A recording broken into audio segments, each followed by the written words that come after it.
Get ready to enter a brave new world with your host, Vasant Dar.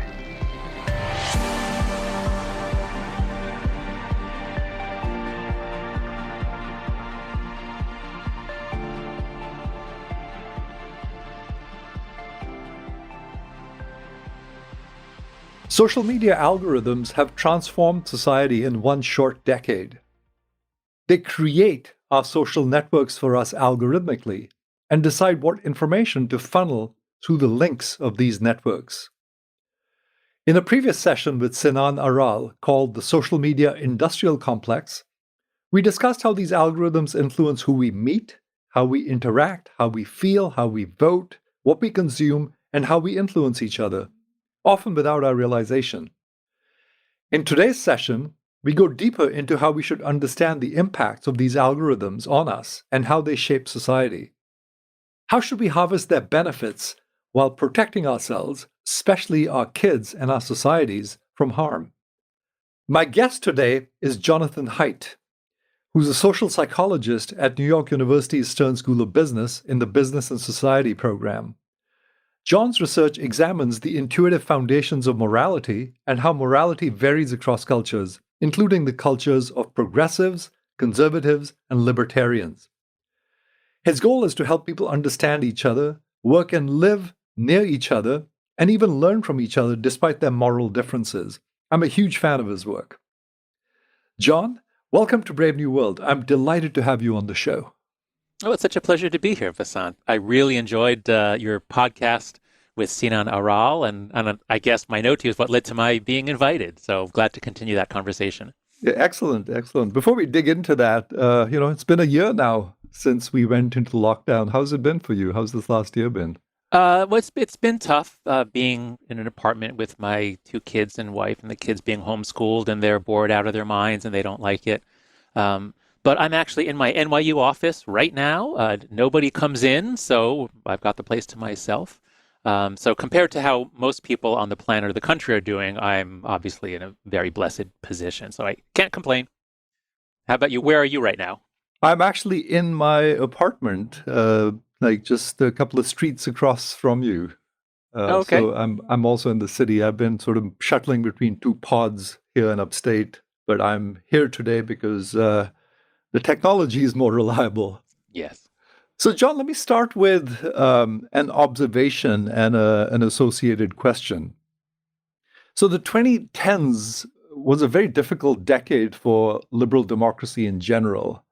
The decade opened with the Arab Spring and the hope that Facebook would foster a flowering of democracy in the Arab world. But by 2020, many of us are asking if social media is even compatible with democracy. Now, in 2019, you wrote an article in The Atlantic with your co-author Tobias Rose Stockwell, arguing that social media changed around 2010 in ways that made it more of a danger to democracies. Can you explain your thesis? Sure. So first, let's get very clear about democracy. I think since the First World War, Americans have celebrated democracy like we're going to fight to make the world safe for democracy, and we fought the Cold War against the Soviets. And then in the 1990s, with the fall of the Soviet Union, communism disgraced, it seemed as though liberal democracy was the winning formula. And we even had the formulation, the end of history, not meaning that nothing would happen again, but that everything is tending towards liberal democracy. But we got to remember, the founding fathers were good historians, and they read Plato and Aristotle, and they knew that democracy, as Plato said, the rule of the people, rule of the mass, rule of the mob. And they said democracy tends to decay into tyranny because a tyrant comes along and he incites the passions of the people. And then they follow a tyrant. So we got to remember, democracy has some very good features, but the founding fathers were very aware of how vulnerable it is to demagoguery and people who play on the emotions. In fact, I got to read a quote here from James Madison in the Federalist Papers. He was very wise about people divided into groups. He says, the latent causes of faction are thus sown in the nature of man. And so they worried about this. And one of the things that reassured them was that this was a vast country. 13 colonies from, Georgia to Maine. And so there's a quote. Let me see if I can find the quote. Here we are. So Madison says, the extent of the Union gives it the most palpable advantage. The influence of factious leaders or divisive leaders may kindle a flame within their particular state, but will be unable to spread a general conflagration through the other states. Because by the time some news of an outrage got from Massachusetts to Georgia, it would be weeks. Mm-hmm. So they thought, okay, so we can go with this democracy with these restraints on it, and they designed for that kind of a world. And since then, we've gotten much more connected, and being more connected is almost always good. But what Tobias and I argue in our Atlantic article is that connection itself isn't bad, but that the nature of connection that social media gave us really changed in 2009. And I think very few people appreciate how big those changes are. So the central part, especially for listeners of your podcast here about the technology, is that social media, it comes out in 2003, 2004 with MySpace and the Facebook originally, and it wasn't toxic to democracy at all because it's just, here's my photo, here are my friends, here are the rock bands I like or whatever. So it's self-display, but it's not about outrage at all. And then Facebook begins to really grow around 2008 and move out ahead of the others. And in 2009, Facebook adds the like button, and in the same year, Twitter adds the retweet button, and both platforms copy the other's innovation, so that by 2010, 2011, they now have huge amounts of data on how users interact. They now have engagement data, and they algorithmicize things. Before then, it was largely chronological feeds. So social media gets much more engaging, and therefore it has much more information. It becomes much more manipulative, and it becomes much more about news, not about the hamburger that I had for lunch. It becomes, can you believe this? Look at these stupid Republicans. So by 2012, social media, at least those platforms, become an outrage machine. That was Tobias's word for it. And then by 2013, the news media have to adapt because before then, people would read newspapers to some extent. But by 2013, who has time to read a newspaper? People are going to send you an article from the New York Times, and that's what you'll read. So the news media has to adapt. And we see that now with the New York Times. And of course, we've seen it with right-wing media for a long time more about provoking outrage. And so by 2014, now the whole media ecosystem is tuned around people engaging or anger-provoking content. And then the Russians, who have been messing with our democracy since the mid-20th century, they realize they don't have to send agents to Ohio anymore to make people angry at each other. They can just sit there in St. Petersburg and mess with us, and we'll take it. We'll spread it. So anyway, sorry for the long intro, but I wanted to lay out the whole story about democracy is vulnerable, and social media hits those vulnerabilities and exaggerates them.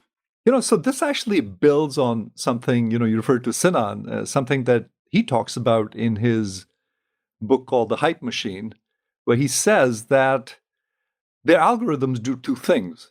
The first is that they actually create the social network, right? So they create the graph. So they figure out who to connect to who, and the science has shown that, if I suggest to you, so if Facebook suggests to me, oh, you might want to connect with Jonathan Haidt because, you've got these 23 people in common that as opposed to Joe Smith, who I share nothing with in common, that I'm much more likely to accept this recommendation that they're making for a connection. Right? So as Sinan points out, the first thing that the algorithms do is create the social network. And, specifically what they do is they sort of close these triangles. They sort of close triangles all day, right? And that leads to this network that is, that isn't quote unquote natural in any sense, but it was created by a bunch of algorithms, designed by a bunch of engineers, right? So the first thing is that you get this graph that's created, and the second set of algorithms and then say, okay, now what do we transmit along the edges of this graph to who? And that becomes like very personalized, right? It's like just tuned to exactly who you are, right? And and you've written about the mind a lot, right? I mean, you're a social psychologist, and so it has this direct impact on us, on our minds. So let's talk about the implications of this and what led to, attack on the Capitol. Yeah. Do you see it sort of happening along these lines? Yes, that was the most enlightening moment of that interview. So actually, I want to make want to bring forward for those who didn't listen to that, and I'd recommend everybody go back and listen to that episode of this podcast. So the first thing that I really got from Sinan was always make it clear that social media, that the internet, of course, and then social media creates enormous value for lots of people. And, we're going to focus on the faults, but let's remember that it does do a lot of important work. There are a lot of good things about it. But now in tracing out how it damages democracy, that was such a cool point. So he says there are these two kinds of algorithms. The one that you mentioned mostly is who should I connect with? And then, and you didn't say it. And then what should we spread? What we should spread is what's most engaging to this artificial group that was, So anyway, what we want to be focusing on here is the way that affective polarization, that is the degree to which Republicans and Democrats hate each other or have strong negative feelings, that was pretty steady from the 60s or 70s through the 90s, believe it or not. A lot of people don't realize that surveys about how much you hate the other side or, how warm or cold you feel to them didn't really, they were mildly negative on average, but, Democrats didn't think that Republicans, should all die. That begins changing in the late 90s, and that begins going up and up and up. So just before the internet, because cable TV is a big part of this, and cable TV has, a lot of the pernicious effects of social media. So affective polarization begins going up in the 90s, really before the internet, and then the internet makes it easier for people to find each other, to find support for conspiracy theories, for confirmation bias. And so that begins rising throughout the early 2000s. But then when we hit 2009, as I said, that's when social media really changes. And that's when those two kinds of algorithms really kick in to the point where now, the people that you meet are really are largely chosen by algorithms. That was a point that Sinan made. So what we have to see is a long process of rising polarization and political gridlock and dysfunction. And then we have to see the media environment as an accelerant. It speeds things up. And humans can cope with change when it's relatively slow. But the change, since the 19th century has been really rapidly accelerating. And then the extent to which our social lives changed between 2009 and 2012 is unprecedented in human history.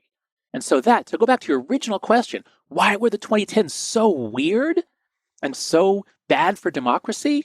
Why were we so optimistic about democracy up to the Arab Spring and then in recent years so pessimistic? And so I believe the biggest single factor, although there are many, is the huge acceleration of affective polarization and conspiracy theories and misinformation fostered by social media. And here we mean primarily Twitter and Facebook, and then, networks like Parler, things like that. We're not talking about, things that just let people talk privately, but things where you talk and what you say is rated by others. Also YouTube, we should include YouTube here as a big spreader of this. So it's those changes from 2009 to 2012 that set us up for 2010s in which populism, most clearly on the right, but there's also very clear left-wing populism movements. They're all amplified by these changes in social media, and it's always been hard to have a democracy, but now it's really hard. I guess you've been warning about this for some time, that, we should be aware of these sort of potential harmful side effects of social media.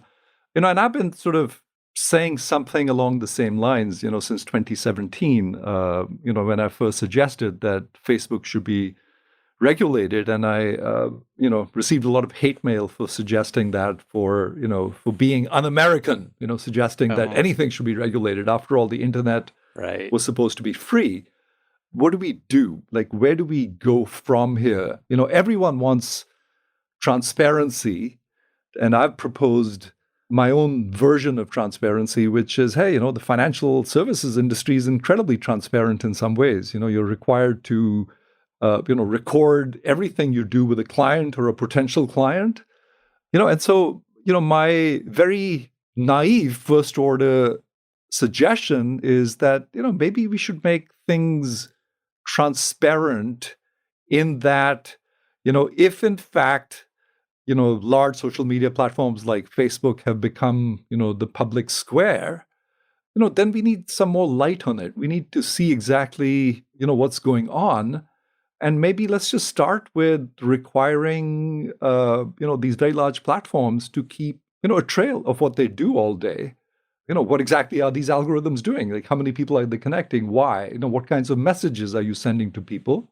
We require that, in finance, that messages not be misrepresentative. There's all kinds of like really hard and fast constraints. But, we gave internet companies sort of a free pass on all of this stuff. I've said a lot, John, but I think Okay. you see where I'm going with this, right? So Yes, I've I do. proposed like, know your user, know your advertiser. Let's just be transparent about what's going on. Like, what do we do about this? How do you feel? Yeah. So let's see. What order should we take this? Because yeah, I love your idea. I love that idea. I think okay. So let's start with that, but then we'll back out and because if we want jump, we can jump into the details of reform. No, let's not do that. Yeah, Let's start with the big picture, and then we'll come yeah, we'll back to come that. back It'll to make more reform. sense. Yeah, Okay. yeah. Okay. So yeah, we haven't talked about this yet, but maybe you'll say this in the prologue. But my expertise is moral and political psychology, and my 2012 book, The Righteous Mind: Why Good People Are Divided by Politics and Religion. I wrote it in 2009 to 2011 when it seemed like we were getting so polarized and dysfunctional, and Mitt Romney versus Barack Obama. Oh, my God, that was really an election between two gentlemen and decent people. So I've been concerned about rising polarization for a long time. And one of the big changes that has happened in the 2010s is as we hate each other more, as affective polarization has gone up, politics has become more and more of an identity. Politics functions much the way, say, religion functioned 50 or 80 years ago. People identified, in fact, there's research showing people identify in public much more by whether they're Republican or Democrat than by their religion. And politics has really replaced religion for a lot of people, especially people, I think, who've moved away from religion, although we also have the Christian nationalist movement, which is merging right-wing politics and Christianity. Anyway, my point is that the left-right battle in the United States is swallowing everything. And so before we talk about regulation, we've got to talk about that, because each side is outraged about a different thing, and each side is going to resist to the death the reforms proposed by the other side. So we have to talk about this. So some of my research is on the moral taste buds. What are the elements of morality that we all have in our minds that came about by evolution, and then that cultures build on differently, so that morality in Eastern India. I spent 3 months in Bhubaneswar, India, studying an old temple town. There's a lot of purity and pollution and sacredness and a lot of hierarchy. So my theory is that there are at least 6 moral foundations. There are care versus harm, fairness versus cheating, liberty versus oppression, authority versus subversion, loyalty versus betrayal, and sanctity versus degradation. And so libertarians are really high on liberty and low on everything else. And so, a lot of the techno-libertarians and techno-utopians, information wants to be free, and, government is oppression. And this was taken up by the Republican Party, which merged a bunch of different philosophies, including, government is bad, limit government, the internet is wonderful, keep it free. And now that the left really wants to regulate, since Trump won with a lot of help from Twitter, and since the Russians were interfering on Trump's side, suddenly by 2017, the left was now really wanting to regulate social media in ways that would interfere with some things that the right was doing. And of course, the right is upset. They feel that they are being censored. They feel that their videos are being demonetized. Their accounts are being closed. There's research on both sides on that. It seems to me that that's likely to be true. And in part, it might reflect the fact that the people making the decisions are usually on the left. But I think it also might reflect the fact that there really is a lot more crazy conspiracy theory stuff and some dangerous stuff floating around on the right. So I'm not going to weigh in on exactly, where we should draw the line. My point here is just that each side is angry or wants changes in social media and the internet for very different reasons. So we should be explicit about that before we talk about what specific reforms. What do you think? I mean, do you see the culture war, left right, affecting the things that you do and write? I'm going to hold off on that question till a little bit later, because it is sort of, and I'm going to actually ask you something pretty similar, which is, the degree to which you sort of self-censor these days relative to, 5 or 10 years ago. But let's hold off on that, because I want to come back actually to sort of a metaphor that you alluded to when you opened, which is, the founding fathers and this clock.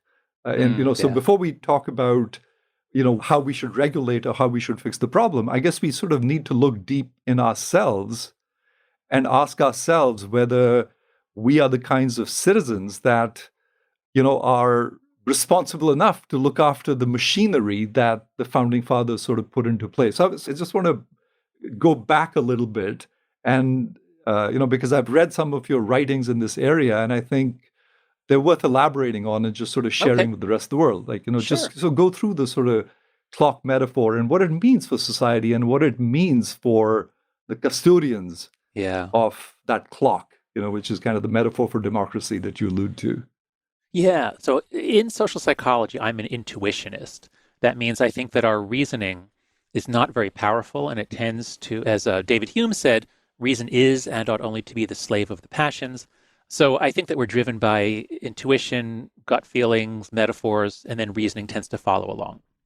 So I tend to use a lot of metaphors in my writing. I find it's the best way to convey the deep part of an idea. And so reflecting on how everything just seemed to be getting so weird beginning in 2014. So on campus, there was an explosion of protests and new terms and trigger warnings, safe spaces, microaggressions, cultural appropriation. It was like a new morality came sweeping into universities beginning around 2014, as my friend Greg Lukianoff noticed, and then he and I wrote an article called The Coddling of the American Mind. So, but then it was clear by 2016-17 that it wasn't just universities. It was actually spreading to many institutions and to many other democracies, not just the United States. Other Western countries were having the same problems. So anyway, so the metaphor. So as I was reading more about the founding fathers and the origins of democracy, the metaphor I came up with was that those who think that there's intelligent design in the universe think so because there are about 25 constants in physics, and that means they're true throughout the universe. And if a few of them had been just, a few percent bigger or smaller, matter would not have congealed after the Big Bang, or energy would not have congealed into matter, and there'd be no life. And so there was this idea that, oh, well, clearly God is the designer. The finely tuned universe. He made the universe with just the right settings so that, everything could work, and we're here. And the founding fathers, a number of them were deists. That is, they actually had this conception of creation, that God set up the universe like a giant clock. Jefferson and a few others, thought this way. And he created the laws of nature and then let it run. And we must harmonize our constitutional democracy with those laws of nature. And they were great psychologists. Well, the Constitution was this clock that they in turn built. So, American democracy did have intelligent design. British democracy kind of evolved more over a long time, had bits and accretions. But, we had, a bunch of men in Philadelphia doing intelligent design, and they created this clock. And they wrote about how, now we have to have an educated populace because only educated, thoughtful people can have the virtues and knowledge to run this, because democracy is difficult. So we're going to need public education, and we're going to need citizens with all kinds of virtues. So they set up the clock, and in the mid-20th century, it seemed to be the best clock in the world. And American democracy was so obviously successful and wealthy and creative, and so many countries in Latin America copied our constitution at one point, thinking, oh, let's try their clock, here in Uruguay, and let's see if it works. And there's a lot of problems with that. But to finish this up, it was like the clock just started going haywire in the 2010s. And so, to use another metaphor, it felt to me as though God had suddenly changed one or a few of those physical constants.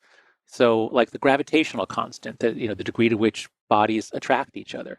Suppose God just doubled it one day in 2009. Let's say in 2009, God decided to double the gravitational constant, and in effect, that's what happened. So Mark Zuckerberg, or the industry with many of them, they changed the nature of human connectivity.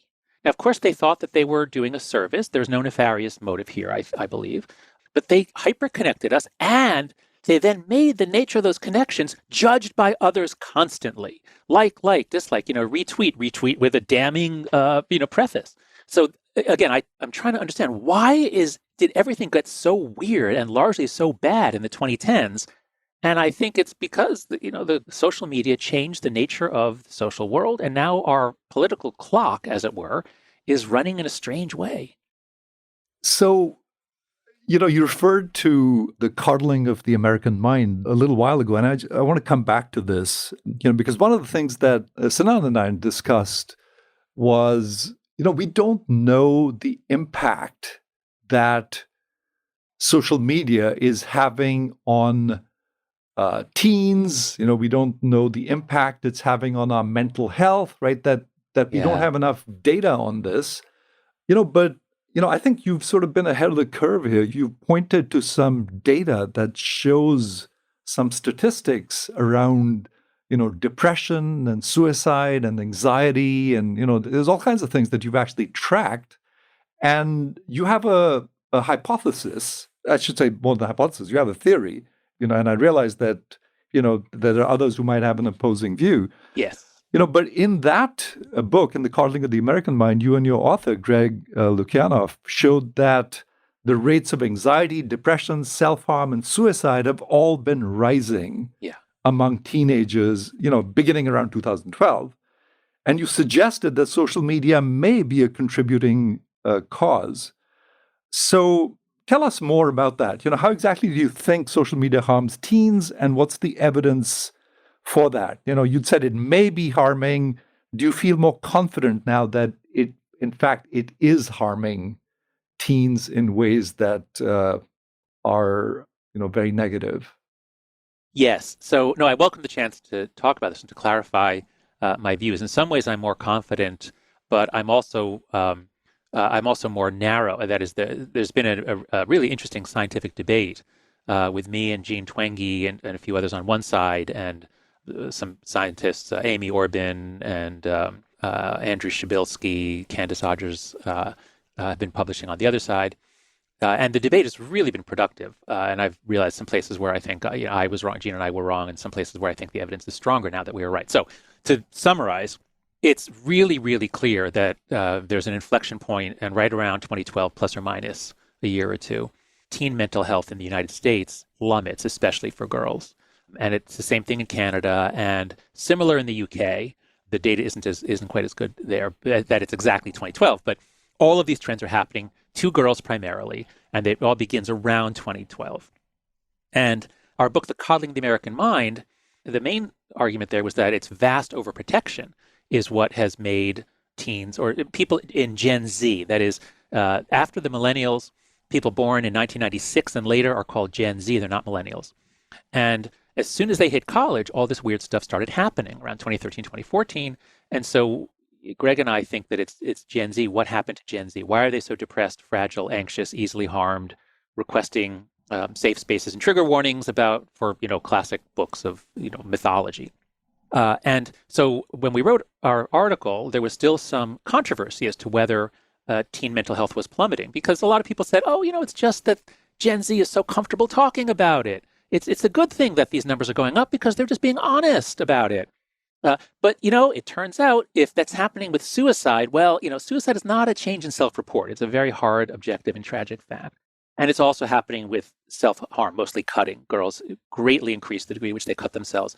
Huge increase for junior high school girls. For preteen girls, the rate has nearly tripled from 2009 through 2015 or 16.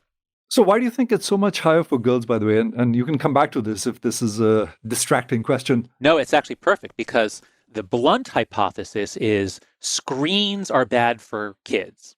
That would be the bluntest hypothesis. And Jean Twenge, in her book, iGen, it began with an Atlantic article where, she didn't pick the headline, but the Atlantic writers picked the headline, but it was our screens destroying a generation. That was the clickbait sensationalist headline.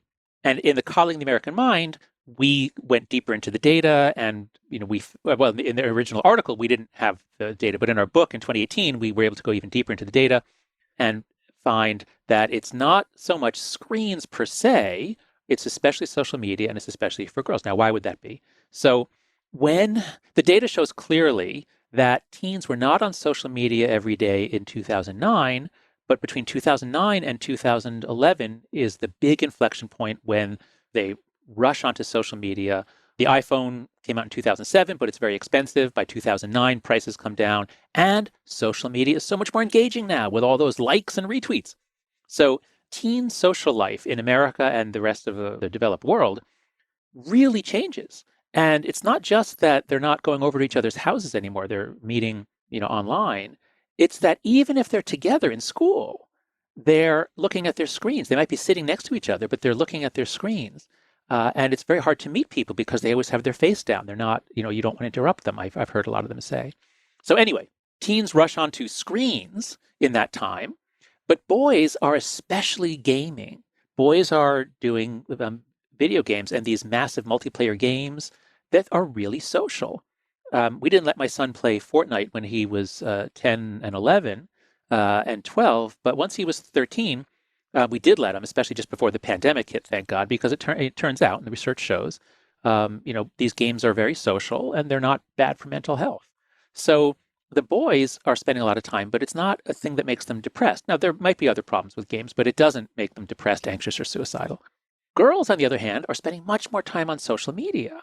It's long been known that when boys get together, they get together to do something, a game, a project, in larger groups. Whereas when girls get together, it's smaller groups and it's to talk, and especially to talk about other girls. Girls are much more socially focused and they talk more about other girls and boys.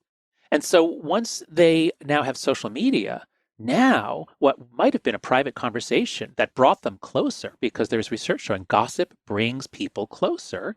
Now, when you do it online, it's incredibly dangerous because you make one mistake, and everybody makes a mistake. You make one mistake and it can blow up. It can be sent around the whole school. It can be sent around the whole world. So for these reasons, girls' social life changes much more than boys. It becomes conducted much more in front of an audience. So they become much more performative. They become much more their own brand managers. They're much more concerned about their appearance. And, when I was growing up, there was a lot of talk about how models in the magazines were airbrushed and altered. And, isn't this going to be bad for girls' self-image? And rates of eating disorders were going up in the 80s and 90s. Well, what happens when it's not the models? It's your own friends are more beautiful than they are in real life because Snapchat has all these filters and they really do make girls more beautiful. They bring them to the ideal proportions and big eyes and small nose and all the things that make someone sexy. So for all these reasons, girls' social life changes a lot and in a really toxic way. Also, boys' aggression and bullying is traditionally physical, and girls' has always been social. They try to damage each other's relationships. And now with social media, you can do that 24 hours a day. You're not safe on weekends. You can be bullied on weekends. So again, girls really take the brunt of this. The digital revolution in many ways enhances boys' lives. But, Jean Twenge and I believe that it really has damaged girls' lives. So that's the basic mechanism of how we think it's harmful. Is that clear? And do you think there are any others? That's very clear. I mean, I guess boys sort of are spending more time playing games, so their screen time is more sort of game oriented, and maybe that's somewhat less susceptible to this sort of grandstanding that girls are more subject to. So it reminds me of this model of reinforcement learning in the machine learning world, which is based on intermittent rewards and future expectations. It's used really successfully by game-playing programs like AlphaGo, where paths that are occasionally rewarded get reinforced, whereas the unpromising ones fall by the wayside. It seems to me that girls are expecting those dopamine rewards at regular intervals, and they can get depressed if they don't arrive at a rate they expect.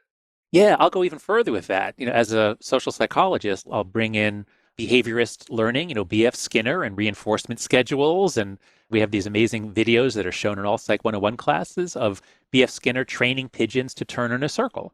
Uh-huh. And he's able to do it very quickly because he's able to deliver a tiny little food pellet or a piece of grain when they start moving a little bit to the left. He reinforces that behavior. And then they go a little further to the left and he reinforces that. And so this kind of behaviorist learning of reinforcing small behaviors very quickly shapes behavior. And so for boys on video games, of course, video games have become expert at doling out points and rewards and weapons as rewards. So the boys are clearly being trained by the video games, but what are they being trained to do? To show off and brag? No, to actually develop their skills at the video game. Right. And so the boys are actually, learning something, and it's not something that brings them shame. And when the game is over, they're not thinking about it. They're not saying, "Oh God, why did I do that? Oh, what does people think of me?" So the boys are being, so video game designers, of course, are using behaviorist techniques. Well, social media designers are also, and obviously likes are the clearest equivalent of Skinner's little pellets. And so another thing we can ask along these lines is, why did people, especially girls, begin getting so depressed around 2012? So I think what you said about, the dopamine doesn't arrive. So if you're addicted to these little hits and then you go through a period of shame or people are ignoring you or whatever it is, yeah, there could really be a deficit of dopamine or a surfeit of addictive tendencies that need to be satisfied at higher and higher levels. And I think this might be why many of these teen suicides, I don't know what percentage, but I keep hearing about, they happen when the parents take the phone away. If a parent is, if they're fighting with their daughter and they say, you're on that thing all the time, I am taking it away for a week. Well, for the girl, that's like saying you are socially dead for a week. I'm putting you in solitary confinement for a week. And that is actually when some of the suicides take place. So thank you for that. Reinforcement learning. I'm going to look more into that in machine learning. Okay, so now what's the evidence that social media actually is causing this? So there's a simple time series correlation, which is social media comes in, everyone adopts it, and a year or two later, girls are, everyone's, but especially girls are getting more depressed. Now that's a simple correlation, and if you have just correlations in history, it's not compelling at all because lots of other things happened. There was the financial crisis in 2009. Maybe that's what caused it. So it's pretty weak if you just say, look, A happened and then B happened. Okay, so that's not what we're saying. We need better evidence than that. And so most of the evidence, most of the research has been these large correlational studies in the US and the UK looking at how many hours, it's a very blunt measure, how many hours a day does a particular teen spend online, and then how depressed are they? And so that's where most of the battle has been. And there I can summarize it very quickly, which is the studies, when Jean and I look at it, we see not large correlations, but around 0.15 to 0.23. But when Orban and Shabilsky look at it, they see correlations of around 0.01 to 0.05. So they agree that there is a correlation, but they say it's microscopic, not worth worrying about. So that's sort of the initial round. Now, how do we get such different numbers? The main reason is that if you think about it as screen time causing mental problems for all kids, that's how you get their low numbers. Because it's true, if you just look at how many hours a week everybody, including the boys, are spending on a screen, it doesn't really correlate with depression. It's very, very low. But if you look at social media hours just for girls, then the correlation is much higher. So that's the first thing, is what are we even talking about here? And the debate's been great because, I used to think it was, screens, but especially social media. And now I talk much more about, well, it's social media. Screens per se are not bad. And to the extent that, during the pandemic, FaceTime and Google Hangouts and Zoom, if this is the way that you interact with your friends, that's great. There's nothing wrong with the screen there. So that's the first thing, is we have to sharpen the hypothesis. But then we still have a standoff where, we're saying it's around 0.17. And they say, we argue with them about what's the right way to do things. But all of this is based on the dose response model. That is, let's take this very blunt measure, hours per day of social media use. And the individual who consumes a lot, it's like the idea of sugar. Is sugar bad for you? Well, clearly in small quantities, it's not. It's natural. It's in fruit. But in huge quantities, it gives you metabolic disorder. It damages your liver. It's bad for you. So that's the model that we've used to study social media. And the answer there is large quantities of social media is correlated with some negative outcomes, but not at a high enough level to explain the massive increase in depression, anxiety, self-harm, and suicide. That's the correlational data. The next thing to do is then you look at experimental data. And there's almost no experiments with young teens, but there are experiments with college students and with adults. And so we summarize them. So if your listeners go to thecoddling.com, that's the webpage for the book. Go to thecoddling.com, and then you click on the tab that says, I think it says solutions. Oh, let me just find it. It says solutions, and then you click on better mental health. We have there links to 2 Google documents. One summarizes the research on whether depression is rising, and it really is. The other summarizes the research on whether social media is a partial cause.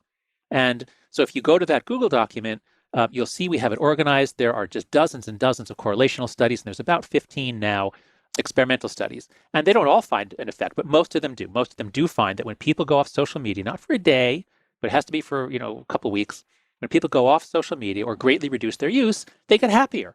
So there is correlational and experimental evidence. But here's the main point I want to bring in, which is, I think, advancing the discussion, which is kind of new, which is we've all been looking at this as though it's sugar. And the answer we agree on is that, yeah, it looks like maybe it's a little bit harmful, but then is it medium harmful or a little harmful? Not clear. But social media is not like sugar. If I increase my sugar intake, it doesn't affect anyone else. But when social media came in, it affected everybody because it affected the nature of everybody's daily life. And if I go off social media, it's not like, oh, I'm free from sugar. No, it's like if I go off social media, it's like I'm cut off. So everybody is in a different world, and especially teenagers. We adults, our brains were formed, our social networks were formed, and then social media came in. But teens, during one of the biggest periods of frontal cortex myelinization and sort of locking down, during that crucial period of those preteen years and early puberty, their social interactions are not what we evolved for. They're this weird performative brand management, self-presentation thing, which especially hits girls. And so our argument is that when you get this huge increase across all these measures of mental health in a very short period of time around the whole country and other countries, not all, I should point out, not all European countries, I can't find data for them, but for a bunch of countries, you find mental health decreasing. You have to now think systemically. Don't think about sugar. Think about things like, well, did God double the gravitational constant? Or rather, did social media cut by 75% the amount of true and healthy interactions? And then you can understand why you can get a huge effect on a generation, even though you have only small to medium correlations. Okay, sorry for the long lecture, but I had to sort of lay out where I think the debate is. Yeah, that's clear. And it points to the need to link outcomes more specifically to the type of use of the technology. I want to follow up with you on another outcome of social media that I've heard you mention, namely losing some of the wisdom that's passed down to us from previous generation. Can you say more about this phenomenon, which I think you've referred to as wisdom deprivation? Yeah. So, as you are, I'm a professor, I'm a scholar, and I've learned so much from reading history, reading anthropology. And, I began to notice that as young people are growing up with social media, I began to notice, wow, they're really connected. They're taking in huge amounts of information. This probably is stimulating their brains, in ways that might be good. But then I began to realize, well, wait, what they're taking in is almost all just created in the last, few days or weeks. And does that leave room for anything else? And so think about it like this. So here's the sort of a metaphor. Think about the river of information that comes into every person all the time, mostly through your eyes and ears, a little bit through other senses, but mostly through your eyes and ears. And then, let's go back 150 years or, to public schooling in the United States in the 19th century. What were they reading? And I just read, Abe Lincoln was a voracious reader, and he especially was moved by the Bible, Shakespeare, the writings of the founding fathers. And all of these informed his eloquence and his brilliance. He could not have given those soaring speeches if he was not well connected to this human tradition, the Western tradition, but the American tradition. So the wisdom of the ages informed him, and he in turn has become the wisdom of our ages, unless you're young. If you are Gen Z, you're not very well connected to anything before 2010 or so. My kids watch The Office, so they kind of know how things were in 2007 or 8, but they don't know much about previous generations. And so think about the river of information coming into a kid's eyes and ears. It used to be, I can't put any numbers on this, but one stream of information was from more than 100 years ago, classic wisdom. One stream of information was from, 5 to 30 years ago, things written by their parents' generation or maybe their grandparents' generation. And then one stream was, gossip or things they heard, from someone else that is just, a few days old. So whatever numbers you put on that in 1850, let's say, now jump ahead to 1960, and young people are growing up with television. And people worry, oh my God, it's, rotting their brains and it's going to cut them off and all this trash they're watching. And there may be some truth to that, but they're taking in a lot more information, which is probably good. But, television is going to bring you a lot of stuff created by grown-ups, Nothing created by other children. Nothing. So the thing you get from television are at least created by other grown-ups. They had morals to them. They had references. So I grew up watching Bugs Bunny. Now, I was growing up in the 70s watching Bugs Bunny, which was created in the 50s and 60s, or 60s, by adults in the 60s who were working in bits of opera and quotations from, sayings from the 1920s and 30s. So television, it certainly linked us to one or two previous generations. And, we got all these amazing historical dramas about ancient Rome. And so television, of course, it shifts the balance, but it still takes us way beyond ourselves and our friends.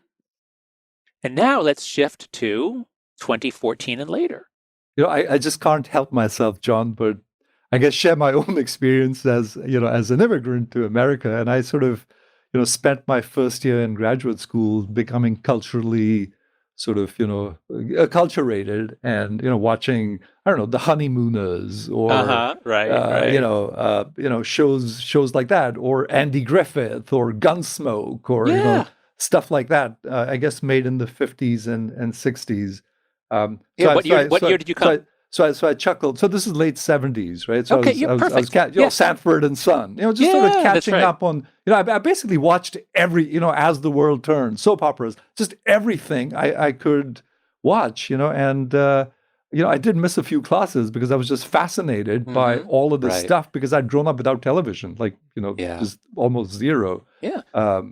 And so I'm just sort of getting a chuckle out of your reference to all of these, Bugs Bunny, but sorry for that interruption, but go on. That's great. So we were at 2014. Yeah. No, but so, imagine, a young graduate student coming from India today, if he had been cut off, which of course he would not have been, but if he had been cut off from media beforehand and knew very little about the United States, what should he do? Should he just follow a bunch of his friends or dorm mates on Instagram? And is that going to teach him about American culture? Well, it'll teach him about a subset of American culture.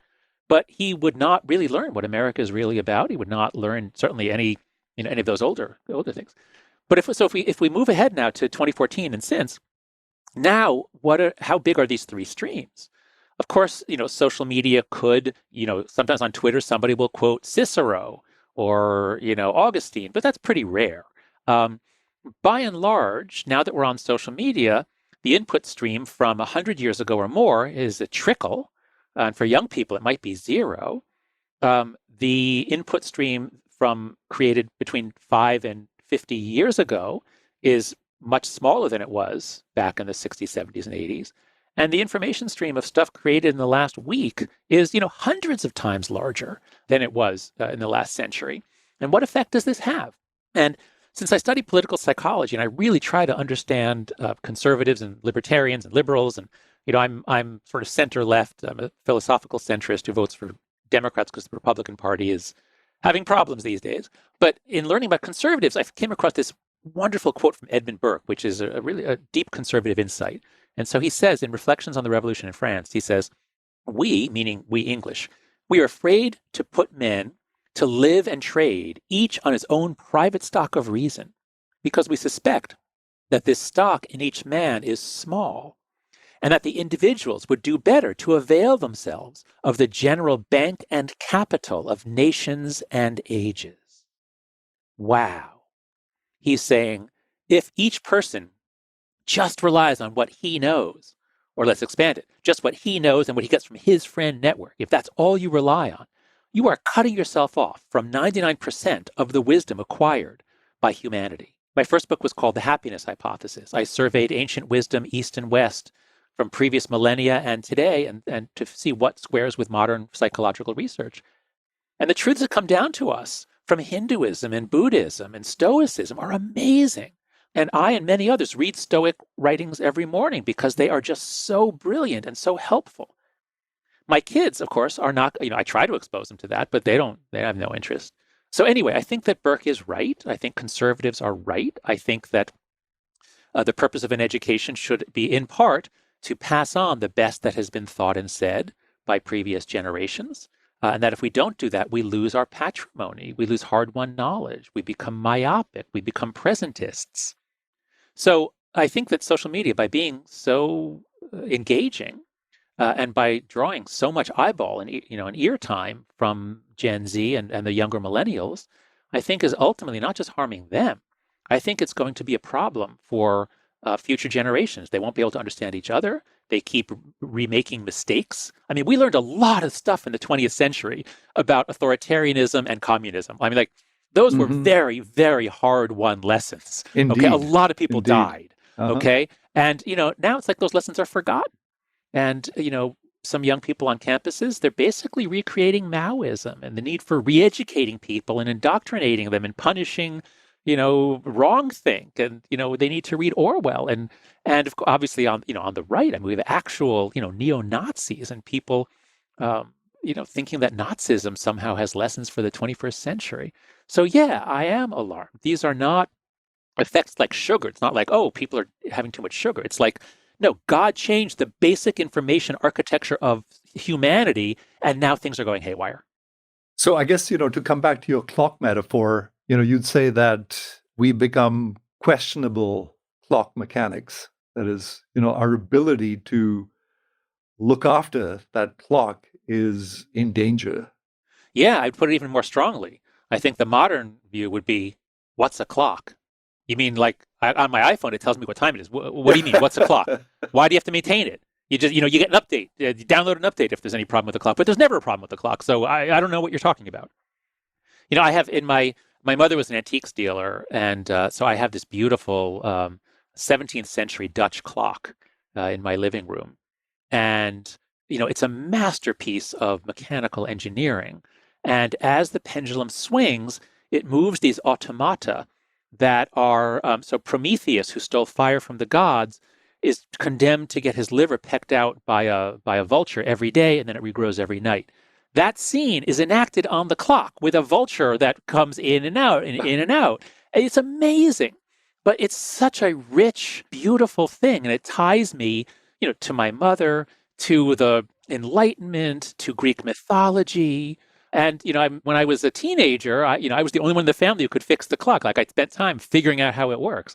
All right, this is actually totally irrelevant. But the point is, the skills it takes to have a democracy and to be realistic about its weak points, I think, are largely being lost. Yes. So, you said a couple of years ago that, and I think I'm quoting you, you said there's a very good chance that in the next 30 years, we will have a catastrophic failure of our democracy. Now, I realize Yeah. that maybe that was in the depths of the Trump presidency Yes. and with all of this, controversy around social media. Do you still feel that way, or are you now somewhat more optimistic with the new administration that at least one part of that maybe offers more hope? But I want to come to the other parts as well. Yeah. Yeah. So I deliberately said within 30 years, meaning I wasn't saying that, during the Trump administration, Trump is destroying democracy and therefore we're going to die. I felt like American democracy is strong enough to last the 4 years. Now, had Trump been reelected, as people said, there were adults in the room early, but by his fourth year, there were no more adults in the room, and his narcissism and other problems got much more florid in his last year. And of course, had he been reelected, there is a real chance that we would have had, if not a civil war, at least obviously huge increases in violence. So some of the danger is past. And I think Biden, thank God that it was Biden. I think he is, a fairly moderate, reasonable, and very decent man. I think he is going to try to do some things that will unite the country. But the trends that I was writing about, the trends that are of increasing affective polarization, increasing fragmentation in social media, decreasing sense of anything that binds us together, all these trends are still continuing. And so, I should channel Steven Pinker, who is always pointing out that in every age, people think that things are getting worse, but yet decade after decade, things are generally getting better. So it's always been wrong to bet against America or to bet against humanity. And boy, did this last year and the success over COVID really restore a lot of faith in humanity. I mean, we're an amazing species. And what we were able to, what our scientists were able to do was breathtaking. So I don't know what to think now, but yes, I do definitely think that within 30 years, there is a real chance, meaning more than 1 or 2%. I can't put a number on it, but more than 5%, I'd say, that America as we know it won't be here in 30 years. Now, 20 years ago, I would have put the chance at, 1% or less. So I'm still, I'm not looking for, real estate in New Zealand. I love this country and I'm staying here and, and I'm betting that we're going to make it through. But now, there are all these political scientists who are writing books like How Democracies Die. Things are now conceivable that were not conceivable 15 years ago. And when I said that, the thing back in, actually, I think it was 2019. It was in an interview in Australia. I can't remember when I said it. When I said it, the Capitol riot was not really conceivable. So in some ways, the cliff is much closer than any of us thought a few years ago. But if I had to bet, I would bet that we're not going to go over the cliff, that we will, 100 years from now, there will still be United States. There's not likely to be United Kingdom. I think that probably is going to break up. So what should we do to avoid going over that cliff? And by we, I mean, the people listening to this podcast, some people are kids, some are parents, lawmakers, politicians. Like, what do we need to do? What's our part in this so we don't go over that cliff? Mm-hmm. Sure. So the heavy lifting, the big changes are going to have to be systemic. And so we'll end on the social media thing because that, really, as we alluded to it before. But other than social media reform and media reform, we have to realize that democracy is fragile and that it's prone to demagoguery. And so in the United States in particular, we have this real problem that we have a two-party system. Now, the worst number of political parties to have is 1, but the second worst number is 2. And if you have a parliamentary system, you don't get quite as much polarization because parties have to make coalitions. They have their own problems with stability, but they don't get hyperpolarized the way America has. Because we have only 2 parties, the radical right and the radical left have to be within the 2 mainstream parties. And that has, while it is, it has pulled the Democrats to the left, but it has made the Republican Party just lose its mind and be caught up in conspiracy theories. And a lot of this goes back to Fox News. We just had actually Rush Limbaugh died a few days ago, and he really pioneered the right-wing talk radio. So we have to realize that democracy is fragile. And in the United States, the worst single thing we have is closed party primaries, because most Congress people are actually fairly reasonable. But what they're afraid of is not the general election. They're afraid of getting primaried. They're afraid that if they compromise and don't go out, if any of those Republicans say that Donald Trump actually lost the election, they are guaranteed to face a very serious primary challenge from somebody further to the right. And so a lot of them can't be honest. They have to act more extreme. So we desperately need electoral reform, complete reform of our primaries for open primaries and ranked choice voting. So all sorts of reforms that will dampen the voices on the extremes. And remember, those voices of the extremes got really amplified by social media. So they were always a problem. But since 2009, they're much more of a problem. So we need all kinds of reforms that will give them less of a megaphone and give the large majority of people who are in the center or center left or center right and their representatives, give them much more authority and autonomy to legislate and speak as they see fit. So a lot of electoral reforms. We have to educate as though democracy is fragile and important. And this is very difficult because history and politics are often very politicized, and teachers are usually on the left, and education schools are very far on the left.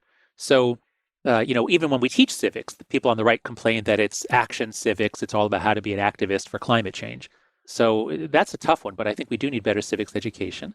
And then each of us as individuals has to realize we're being manipulated, we're being outraged, we're being fed the worst things we could possibly consume about the other side.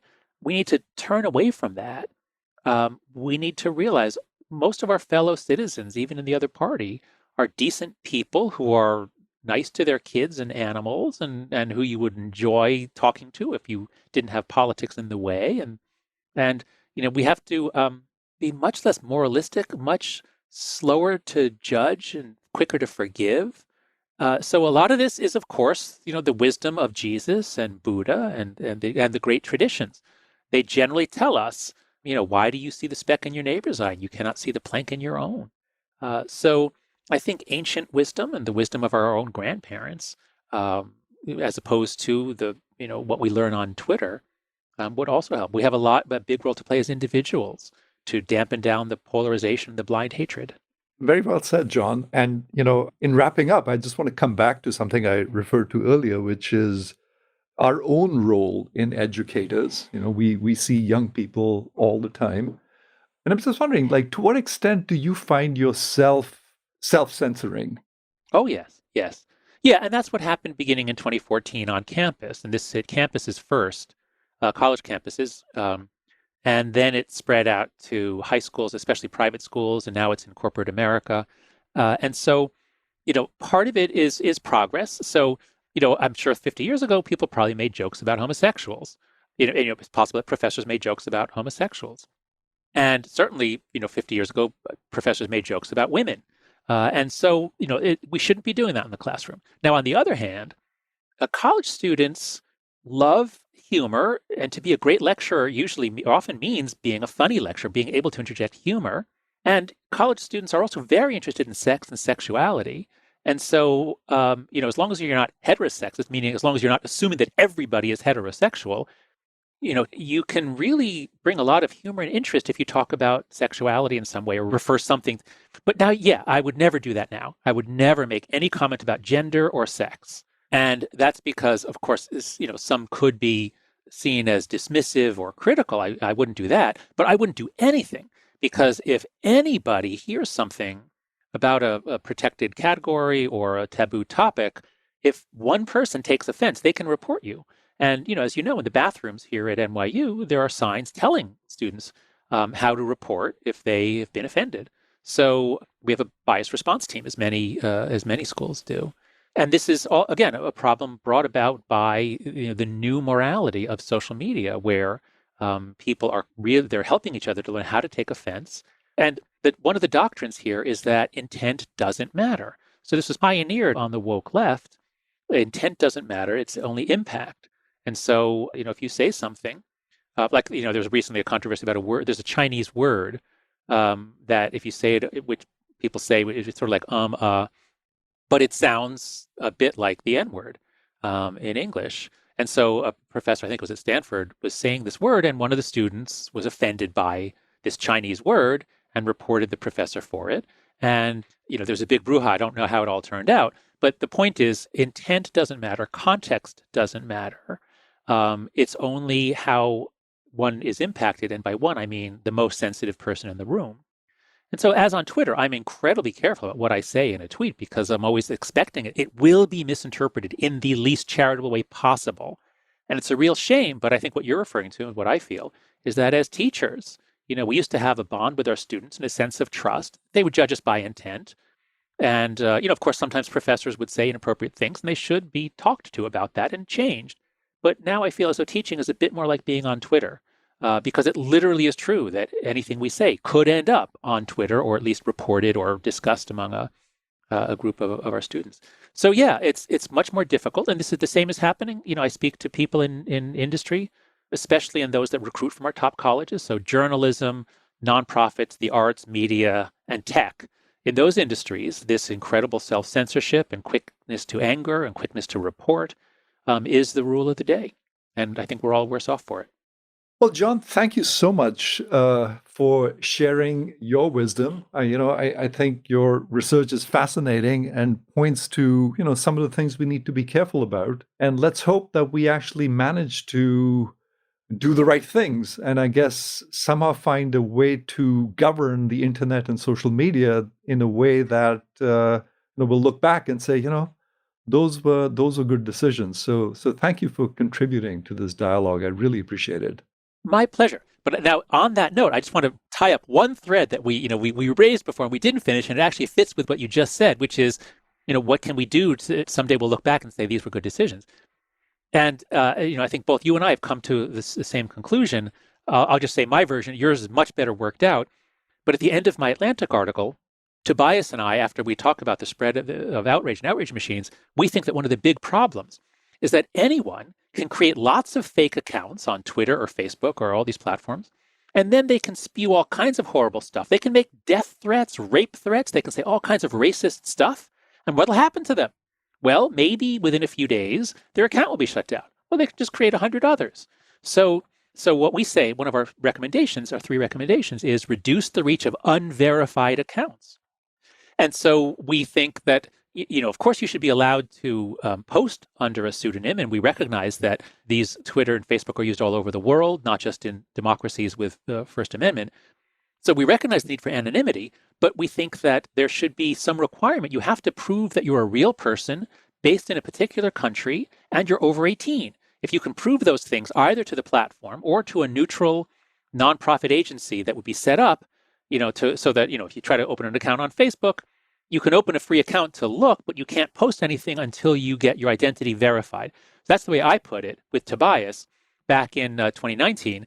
And then you put it you really expanded it in a way that's just so clear and powerful with Know Your User. So I'd like you to just repeat that, and then we'll end there. So how do you flesh that out? No, thanks for bringing that up, John, and reminding me of this, because my idea really is quite straightforward, which is that there's a lot of opaqueness around social media. We have no idea what they do. We have no idea what their impacts are, and my proposal is just simple blocking and tackling, right? We just need transparency. And some of that begins with just getting rid of these fake accounts, because it's almost like whack-a-mole. Like, you close an account and it just pops up somewhere else as a new group. And, who are we kidding? Like, that's not authentication. That's not verification. You're just pretending, because it's good for profits. So I think, lawmakers need to sort of get their heads around this.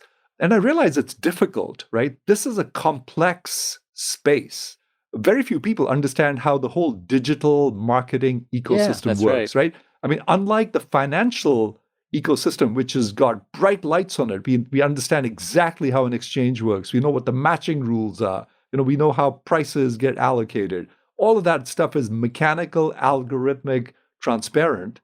Like in and contrast, and in contrast, the whole digital targeting, advertising ecosystem is sort of mired in darkness and complexity, and no one understands it. And so I'm somewhat encouraged by the recent hearings on Capitol Hill. I think Representative Cicciolini sort of, his committee, I think did a pretty good job in trying to just understand better what this whole digital ecosystem looks like. So I'm encouraged that we're making steps in the right direction. This latest sort of GameStop fiasco, all of that just, further, shows how much sort of behind the eight ball lawmakers really are in terms of sort of understanding these very complex systems that they're trying to regulate. But there is no way around that. I think without transparency, there is peril.